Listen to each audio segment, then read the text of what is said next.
Welcome back. It is finally time to review the Samyang 12mm f2 autofocus for Fujifilm.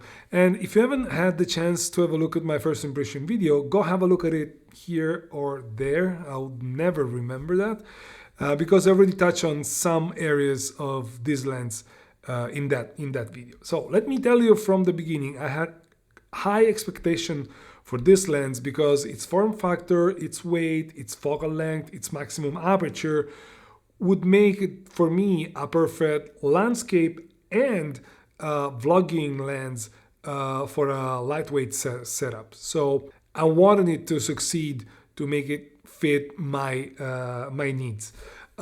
Did it match my expectation? Well, yes and no. I was pretty positive in my first impression video because I didn't try some of the things that then I tried with my time with it, and so I can tell you that it's a mixed bag of feelings with this lens. But let's just talk about it without any further ado.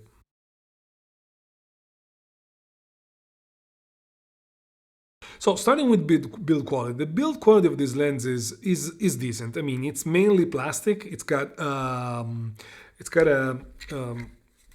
metal flange that you see over here, and it's got a rubber gasket over here because the lens is also weather sealed, so that is good, but it is mainly made of plastic.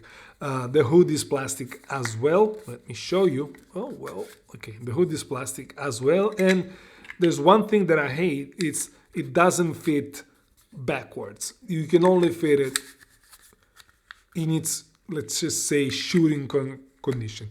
Is it a big problem? Not really, because as you can see, it is pretty small, so it doesn't take too much space. But going back to the build quality, as I said, it is plasticky, but it's a good plastic and it's a good feeling. I don't really have a cheap feeling in my hand. In my first impression video, I mentioned that, in my opinion, it is built better than the Zeiss 12mm f2, which cost more than twice the price, and I'll still stand by that because even if that is metal, it feels hollow, while this one feels really good in the end. It's got no aperture ring, unfortunately, but it's got a very smooth and dampened focusing ring, although, and we will talk about it later, this doesn't reflect in its manual focusing capabilities, but we'll talk about it later. As you can see, it's super small. It weighs only 215 grams, and for a lens of this focal length, this aperture, it's quite a remarkable achievement because you don't get that many super wide, fast primes in such a small package. One thing that I noticed when it comes to build quality, and I don't know if it's my sample or if it's something that it's worth for all of the samples, mine sometimes tend to lose the electronic contacts with my X-T4. That means that sometimes I find the lens is showing f0 in my camera, and it's losing any communication between the camera and the lens, thus resetting all of the things that I've set, because again, you don't have the aperture ring, so everything is set manually through the camera.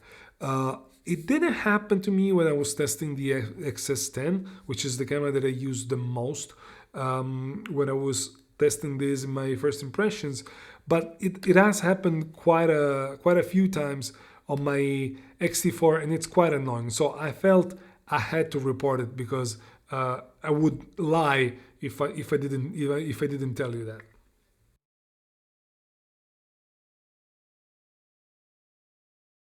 When it comes to the autofocus, this lens has, as you probably know, a manual focus sibling. It's its older brother, and it's quite a well-known lens, the Samyang 12mm.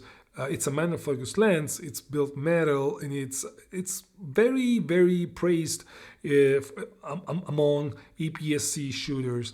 And so the main selling point of this lens, this new version of the lens, it's autofocus. And as usually, I split between stills and videos. When it comes to stills, the autofocus is fast, is accurate, is reliable, and it's silent. So there's nothing to really complain about it.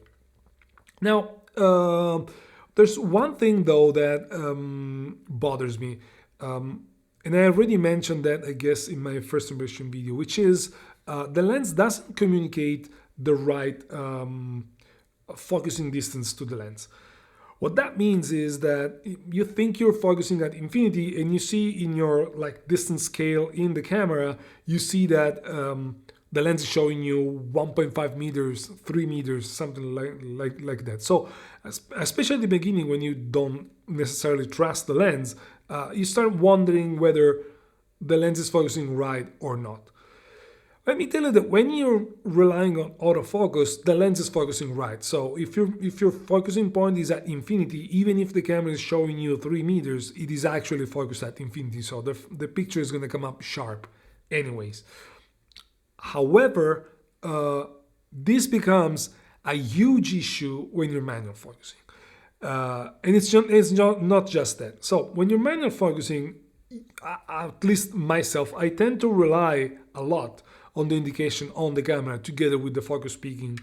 So let's just say you're trying to focus at infinity, you will never reach, you can spin forever, but you will never reach the indication on the camera that it's telling you it's focused at infinity. So you never know unless you double check and you're using peaking and all of it. You never know if you're actually focused where you want or not. On top of that, I told you that the focus ring is really dampened. It's really nice, and it's true. It's really nice. The problem is that this is a fly-by-wire autofocus system. So even the manual focus works like that. And unfortunately, for as dampened and smooth the ring is, what happens electronically is completely different. The focus jumps all over the place. It's really, really hard to nail focus when you're manual focusing. It basically becomes a nightmare. I know it's a very strong assessment, but it is what it is. I mean, it's a nightmare. And let me tell you, I'm not making this up. But I was in Lapland 2 weeks ago.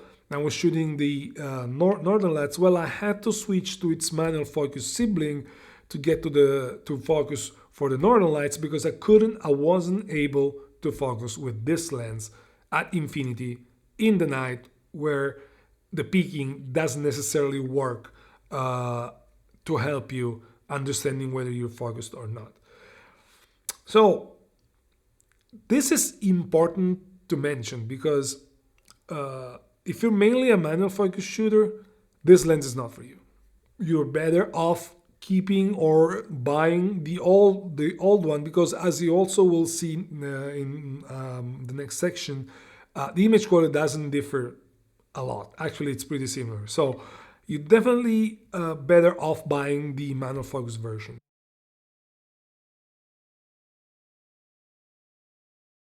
Now let's just focus on image quality. As I already mentioned, when it comes to image quality, this lens performs very similar to its sibling, the manual focus version. In my opinion, even if Samyang tells us that they have changed the coding to better deal with chromatic aberration and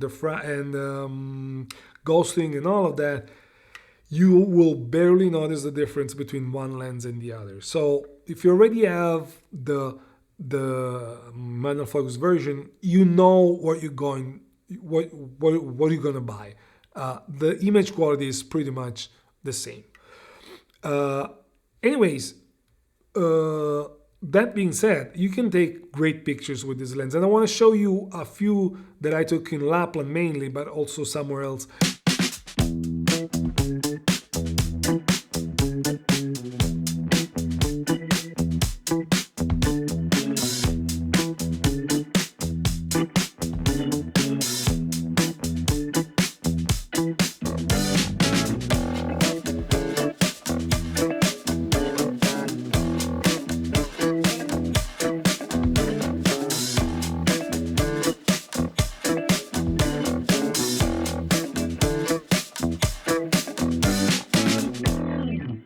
now that I showed you how this lens, what this lens can get you in terms of overall images, let's just dive into the details of what this lens can do. And let's start with the lens wide open, so at f2.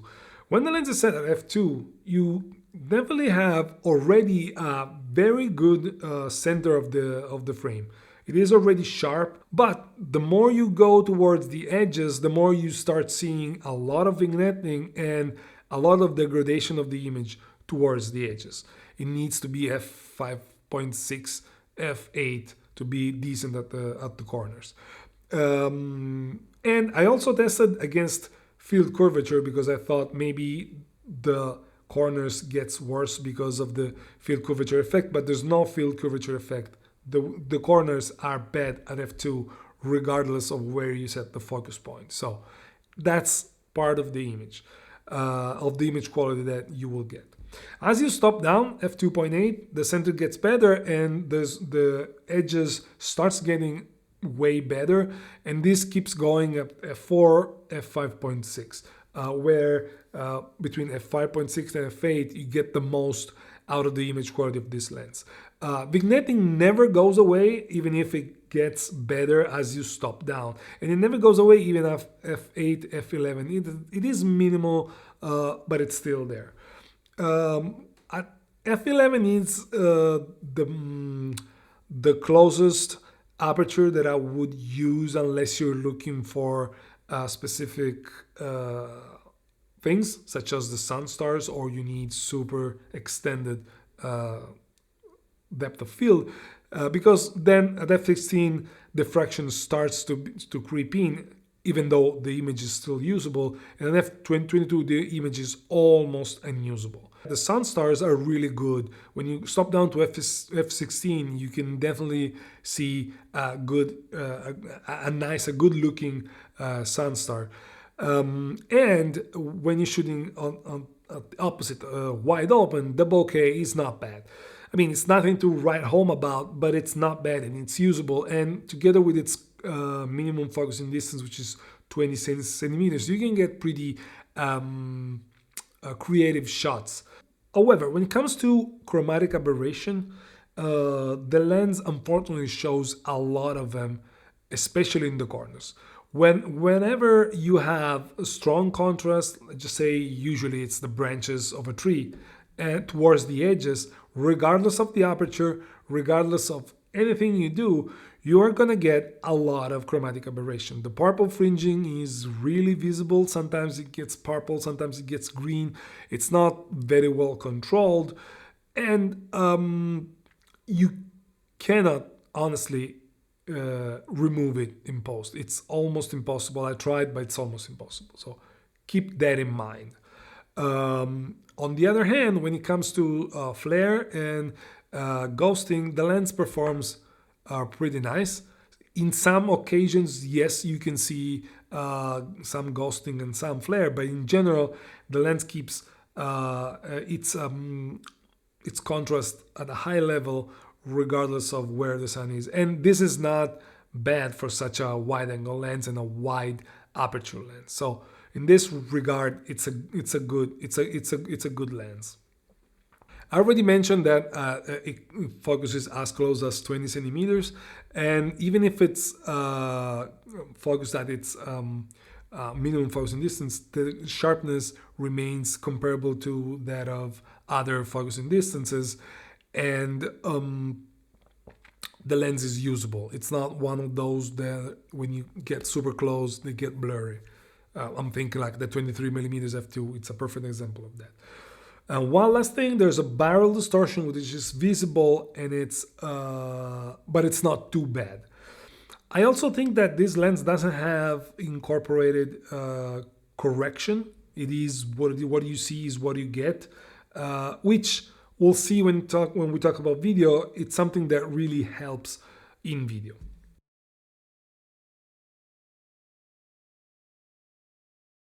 I mainly bought this lens for video purposes because I wanted to have a super lightweight, non-stabilized lens, and we'll see why in a moment. a wide angle, super lightweight, non-stabilized lens that I could use as my main vlogging kit. And I really hope this lens could make it. And to be honest, it seemed like with the XS10, it was gonna fit the bill perfectly.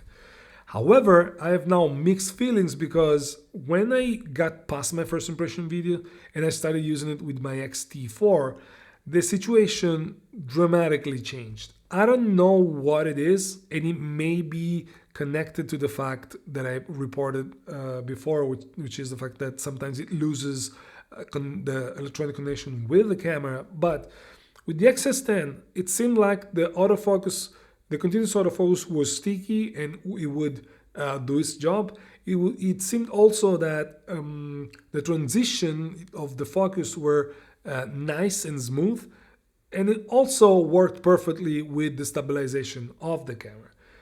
And I assumed that that would have been the same behavior with a similar camera such as the X-T4.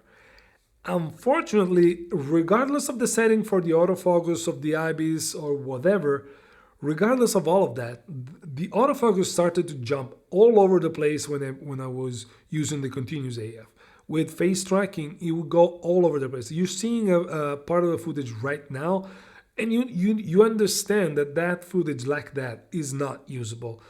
And it broke my heart because it seemed like with the XS10, it was working perfectly fine and it could be my definitive lens.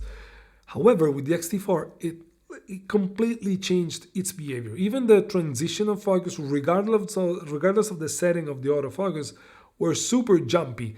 And even with the stabilization of the camera, it seemed to be working not as smoothly as the XS10. Now, I don't have the XS10 anymore because I had to send it back, so I cannot do direct comparison again, trying to replicate what it was. But I need to report that with my X-T4, that's what the lens is doing. I kind of fixed that starting to use single AF or whatever whenever I didn't really need tracking and only using tracking for when I was vlogging, and that partially fixed the problem, but not too much. And there I have had occasions where it was working fine without any particular issue, but I couldn't trust the how the lens behaves when it comes to video. On top of that, there's a pretty visible focus breathing, which together with the jumpiness of the autofocus with the X-T4 makes it really hard to look at the video that you're shooting. One good thing is that not being stabilized and not being probably not being electronically corrected, this lens works really nice when it doesn't gets crazy, but when it's working fine, the stabilization of the camera is enough to make the footage stable enough so that stabilization in post make the footage super smooth. And that makes me think that is super way better than what I can get with the 10-24 together with the X-T4. This makes me think that while the 10-24 is trying to correct the image as it works, and it's getting warpy because different focal length, different focusing distance and all of that, the lens try to overcorrect what it is. This little one doesn't. And that makes everything easier for both the camera and the computer to stabilize and make it work smoothly. So I know the guts of this lens are good, but the way it is working with my X-T4 makes me sometimes hate it.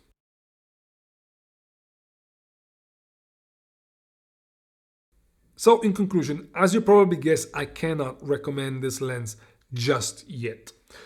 I've been trying to make it work so that I could trust it, but I don't right now. And don't get me wrong, when it comes to the image quality, despite not being perfect, and when it comes to the autofocus and all of that, despite all of the potential issues, I know that the guts of this lens are good, and I desperately want Samyang to update the firmware so that it fixes these minor issues. Because if they do, if this lens all of a sudden becomes reliable, it's a lens that I would recommend to anybody, because it is really good for what it is. Unfortunately though, this unreliability makes me push my brakes on that. Not recommend this lens. I don't recommend this lens for just right now. Now, I am not done with this lens. I will keep using it, and I will keep hoping that someone gets out a firmware update that may help fix the issues that are reported. Because as I said, for $400, which is 400 euros, which is the price of this lens, I think it makes for a perfect combination for what it is, a good landscape and vlogging lens. But they need to fix that reliability. That's the only concern that I have. Other than that, the lens is not perfect, don't get me wrong, but it is good enough for the price that it has, as long as they fix what is not working. Samyang, if you're listening to this, if you're watching this video, just please get in touch with me. Let's just work together to get it fixed. As usual, I thank you. I will ask you to leave me a like because it helps growing the channel. Subscribe, activate the bell so that you will know whenever I push a new video out, and follow me on Instagram, and do all of the social things that are that help all of the channel to grow. I'm done for now. Ciao, and I'll see you in the next one. Bye.